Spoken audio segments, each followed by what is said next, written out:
కామారెడ్డి జిల్లా విధి నిర్వహణలో మరణించిన పోలీసు వడ్ల శ్రీధర్ కుటుంబాన్ని ప్రభుత్వ పరంగా ఆదుకుంటామని ప్రభుత్వ సలహాదారు మొహమ్మద్ అలీ షబ్బీర్ గారు అన్నారు. పాల్వంచ మండల కేంద్రానికి చెందిన గ్రైహెడ్స్ కానిస్టేబుల్ వడ్ల శ్రీధర్ అంత్యక్రియల్లో పాల్గొన్న మంత్రి పొన్నం ప్రభాకర్, జకీరాబాద్ ఎంపీ సురేష్ శెట్కర్, ఎల్లారెడ్డి ఎమ్మెల్యే విధి నిర్వహణలో ప్రాణాలు కోల్పోయిన వడ్ల శ్రీధర్ కుటుంబానికి అండగా నిలుస్తామని తెలిపారు. చర్చల ద్వారా సమస్యలు పరిష్కరించుకోవాలని, హింసా మార్గాన్ని విడనాడాలని అన్నారు. మరణించిన శ్రీధర్ కుటుంబానికి 2.17 కోట్ల రూపాయలు ఆర్థిక సహాయం ప్రభుత్వం నుండి అందజేయబడుతుందని తెలిపారు. కుటుంబంలో ఒకరికి ఉద్యోగంతో పాటు 300 గజాల ఇంటి స్థలాన్ని అందిస్తామన్నారు. పార్థివ దేహానికి పూలమాలలు వేసి నివాళులర్పించారు. కుటుంబ సభ్యులను పరామర్శించారు. ప్రభుత్వ పోలీసులు లాంఛనాలతో అంత్యక్రియలు జరుపుతామని తెలిపారు.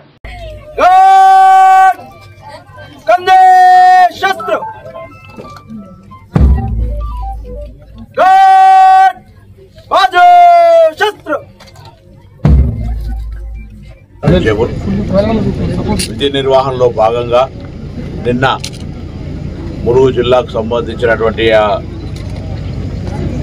పోరాటం లోపల చనిపోవడం జరిగింది. ఆయన ఆత్మకు శాంతి చేకూరాలని ప్రభుత్వం తరఫున నివాళులు అర్పించడానికి ఇక్కడికి రావడం జరిగింది. అతని కుటుంబానికి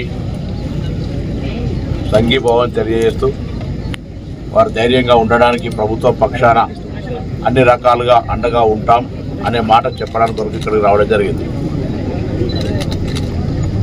8 మాసాల క్రితమే వివాహమై కూడా విధి నిర్వహణలో క్రమశిక్షణతో పనిచేస్తూ అక్కడ జరుగుతున్నటువంటి అంశం లోపల మరి అక్కడ జరిగినటువంటి ఇన్సిడెంట్లో 3 పోలీసులు చనిపోవడం జరిగింది.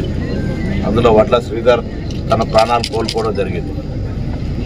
ప్రభుత్వ పరంగా గౌరవ ముఖ్యమంత్రి గారి ఆదేశాల మేరకు మేము, అదేవిధంగా ప్రభుత్వ సలహాదారు షబీర్ అలీ గారు, పార్లమెంట్ సభ్యులు సురేష్ శెట్కర్ గారు, గౌరవ శాసనసభ్యులు మదన్ మోహన్ గారు, అదేవిధంగా జిల్లా కలెక్టర్ గారు, ఎస్పీ గారు అందరూ కూడా ఈరోజు ఆ కుటుంబానికి అండగా ఉంటామని, ఇటువంటి వాటిని సహించేది లేదనేటువంటి మాట చెప్పడం కొరకు రావడం జరిగింది. ప్రభుత్వం తరఫున ఇప్పటికే అన్ని వర్గాలకు సంబంధించి హింస తావుండదు, హింస ఏ అంశానికి కూడా పరిష్కారం కాదు, ఏదైనా చర్చలతో పరిష్కారం కావాలని చెప్పడం జరిగింది. అటు కేంద్ర ప్రభుత్వం చేస్తున్నటువంటి ఈ యొక్క కార్యక్రమం కావచ్చు, ఇటు నక్సలైట్ల పేరుగా జరుగుతున్నటువంటి అంశం కావచ్చు, ఇవన్నీ కూడా ఉండడానికి వీల్లేదు. అవి సంస్థలు కావచ్చు, అవి ప్రభుత్వాలు కావచ్చు, అవి వ్యక్తులు కావచ్చు, ఎవరైనా సరే హింసకు పాల్పడితే దానికి బేసిక్గా కాంగ్రెస్ పార్టీ వ్యతిరేకం. అందులో ప్రజాస్వామ్యాన్ని విశ్వసించేటువంటి ప్రభుత్వాలు ఏవైనా కూడా ఇటువంటి విధానానికి అంగీకరించమని చెప్పడం జరిగింది. దీనికి సంబంధించి జరుగుతున్న పరిణామాల్లో నిన్న వాళ్ళు కూడా మేము సీజ్ ఫైర్ చేసి చర్చలు కట్టా ఉన్నారు.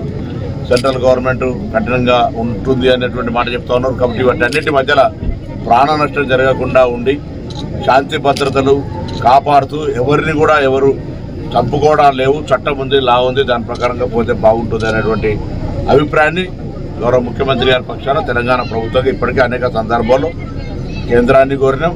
దానికి సంబంధించినటువంటి ఒక 2 కేశవరావు గారు, జానారెడ్డి లాంటి వ్యక్తులను కేంద్రంతో మాట్లాడడానికి సంబంధించిన కార్యక్రమం కూడా జరుగుతుంది. అందులో ఈ సంఘటన జరగడం అనేటువంటిది చాలా దురదృష్టకరం.